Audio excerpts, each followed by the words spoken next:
शहजाद, आने वाले दिनों में बहुत से अहम मुआशी चैलेंजेस का सामना होगा आने वाली हुकूमत को। माहिरीन कह रहे हैं कि पाकिस्तान को एक मरतबा फिर IMF के पास जाना होगा और जो नए कर्ज प्रोग्राम की बात हो रही है उसके लिए मुज़ाकरात मार्च में दूसरे इक़्तिसादी जायजे के साथ होंगे। तो कितना चैलेंजिंग होगा और क्या इत्तेहादी हुकूमत मुश्किल और गैर मकबूल फैसले कर सकेगी? मुबशर, बहुत शुक्रिया। चैलेंजिंग तो बहुत होगा, लेकिन मेरे ख्याल से हम बहुत आगे की बात कर रहे हैं। अभी तो ये फैसला होना है कि हुकूमत की शक्ल क्या होगी, वफाकी काबीना किस तरीके से बनेगी। ये मेरे ख्याल से पहला मरहला है और चैलेंजेस इतने संगीन है कि आप खुद देख लीजिए कि नवाज शरीफ साहब जो कि मुल्क में आए थे, चौथी मरतबा वजीर आजम बनने की उनकी पेशगोइयां हो रही थी, बल्कि उनकी तरफ से खुद इश्तिहार दिए जा रहे थे कि fourth time prime minister Nawaz Sharif, वजीर आजम नवाज शरीफ। ऑल्दो साफी साहब तो हमें बहुत पहले बता चुके थे कि ये होता हुआ उनको नजर नहीं आ रहा और शहबाज शरीफ साहब होंगे, लेकिन नवाज शरीफ की अपनी ख्वाहिश थी वजीर आजम बनने की। अब हुआ क्या है, स्प्लिट मैंडेट आया तो उन्होंने कहा मैं वजीर आजम नहीं बनूंगा और शहबाज शरीफ साहब को उन्होंने नामजद कर दिया कि वो वजीर आजम बनेंगे। तो इसका मतलब ये है कि एक मजबूत हुकूमत होती तो वो खुद वजीर आजम बनते। एक कमजोर हुकूमत आई है स्प्लिट मैंडेट के साथ तो उन्होंने शहबाज शरीफ साहब को आगे कर दिया है। अगर नवाज शरीफ साहब समझते हैं कि उनके पास सलाहियत है मुल्क को मुश्किलात से निकालने की, तो अब तो ज्यादा मुश्किल है ना, क्योंकि स्प्लिट मैंडेट है। तो फिर उनको ये ओहदा लेना चाहिए था और उनको इस मुश्किल घड़ी में जो है वो स्टेट्समैन का किरदार अदा करके मुल्क को मुश्किलात से निकालना चाहिए था। लेकिन नवाज शरीफ साहब इस बात से पीछे हट गए हैं और उन्होंने शहबाज शरीफ साहब को नामजद कर दिया है। दूसरी अहम बात यह कि नून लीग कह रही है कि पीपल्स पार्टी के बगैर तो हम वफाकी हुकूमत में नहीं बैठेंगे। ये नहीं हो सकता कि वो सिर्फ नंबर्स में हमें सपोर्ट करें और वफाकी हुकूमत का हिस्सा ना हो। तो भाई, अगर आपको ये मौका मिल रहा है कि आपको नंबर्स में पीपल्स पार्टी की सपोर्ट है, लेकिन आप अपनी काबीना बनाएं, हर अहम वजारत आप अपने पास रखें और इसके अलावा एक महदूद काबीना बनाएं और फैसला साजी करें। लेकिन नून लीग ये करने के लिए तैयार नहीं है। वो कह रहे हैं कि हम क्यों बोझ उठाएं। तो भाई, अगर आपको लगता है कि आप मुल्क के मसाइल हल कर सकते हैं तो इससे बेहतरीन मौका क्या है कि नंबर्स आपको पीपल्स पार्टी की सूरत में मिल रहे हैं असेंबली में और काबीना आप अपनी तश्कील देंगे।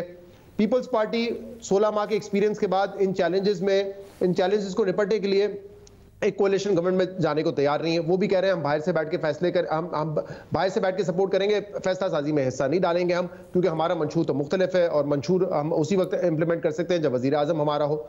JUIF ने आज कह दिया है कि हम ऑपोजिशन में बैठेंगे, उनके इशूज हैं के डाल दी हुई है। तो मेरी नजर में ये सबसे पहला इस वक्त मरहला है कि कैबिनेट होगी क्या। नून लीग अभी भी उम्मीद लगा के बैठी है कि पीपल्स पार्टी होगी, लेकिन पीपल्स पार्टी ने दो टोक मना कर दिया है। बिलावल साहब अटल है इस बात पे कि हम नहीं ज्वाइन करेंगे इस कैबिनेट को। तो मेरे ख्याल से ये सबसे इंपॉर्टेंट है। इसके आगे की जो बात है अब उसको वो भी कर लेते हैं। और साफी साहब ने ये तारीफ ठीक बयान की है कि मुश्किल फैसले क्या होते हैं और जरूरी फैसले क्या है। हम अक्सर कह देते हैं मुश्किल फैसला ये बिजली की कीमत बढ़ा दो, आप गैस की कीमत बढ़ा दो। ये मुश्किल फैसले नहीं है, ये अवाम के लिए मुश्किल फैसले हैं। हकीकत में वो मुश्किल फैसले करने हैं जो आपकी रूलिंग एलीट या आपकी जो एलीट है, आपका जो वो लोग हैं जो इस वक्त टैक्स दे रहे हैं, उनको आपने जो है लाना है टैक्स नेट में। मिसाल के तौर पे आप अभी भी रियल स्टेट पे, एग्रीकल्चर पे, रिटेल होलसेल सेक्टर पे टैक्स नहीं इकट्ठा करते। आप आम आदमी पे बोझ डालते हैं, सैलरी क्लास पे बोझ डालते हैं, कॉर्पोरेट सेक्टर पे बोझ डालते हैं। आपको इसको मुनसिफाना तरीके से आगे बढ़ाना पड़ेगा। आपको जो है कैबिनेट का साइज छोटा करना पड़ेगा, महकमे कम करने पड़ेंगे। हमारे यहाँ ब्यूरोक्रेसी ना इस बात के लिए तैयार होती है, ना सियासी हुकूमतें तैयार होती है कि हम क्यों महकमे खत्म करें, जबकि 18वीं तरमीम के बाद कई ऐसे महकमे हैं जो कि डिवॉल्व हो चुके हैं और वो सूबों की जिम्मेदारी है, फिर भी वो वफाक में रखे हुए हैं। तो ये वो मुश्किल फैसले हैं, इस किस्म के फैसले हैं। प्राइवेटाइजेशन का मामला है, कब तक हम ये बर्दाश्त कर सकेंगे कि 1200 अरब रुपए जो है हमारे कुछ SOEs जो है उसके नुकसान के बोझ टैक्स पेयर उठाता रहे।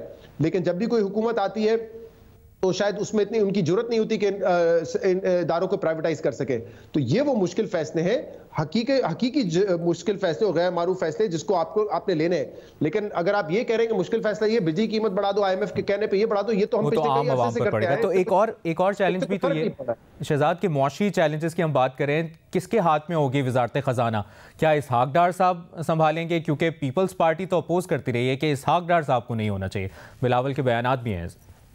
जी, ना सिर्फ पीपल्स पार्टी अपोज करती रही है बल्कि शहबाज शरीफ साहब भी बहुत ज्यादा कंफर्टेबल नहीं रहे, क्योंकि आपको पता है इसहाक डार साहब ने 5-6 महीने तक डिले किया था IMF का प्रोग्राम। बाद में जब हालत बहुत ज्यादा बिगड़ने लगी तो खुद शहबाज शरीफ साहब पेरिस गए, IMF के साथ उन्होंने प्लान नेगोशिएट किया और फिर एक नया प्लान पाकिस्तान को मिला।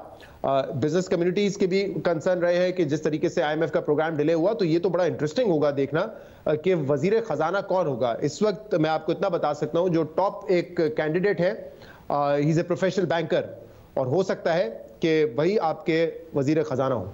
और वो नाम अगर आप बता दें। बस वो फिर जब आएगा तो सामने पता चल जाएगा। मैंने इतना हिंट दे दी, एक टॉप बैंकर है, उनका नाम इस पर गर्दिश कर रहा है। चलें, जबरदस्त।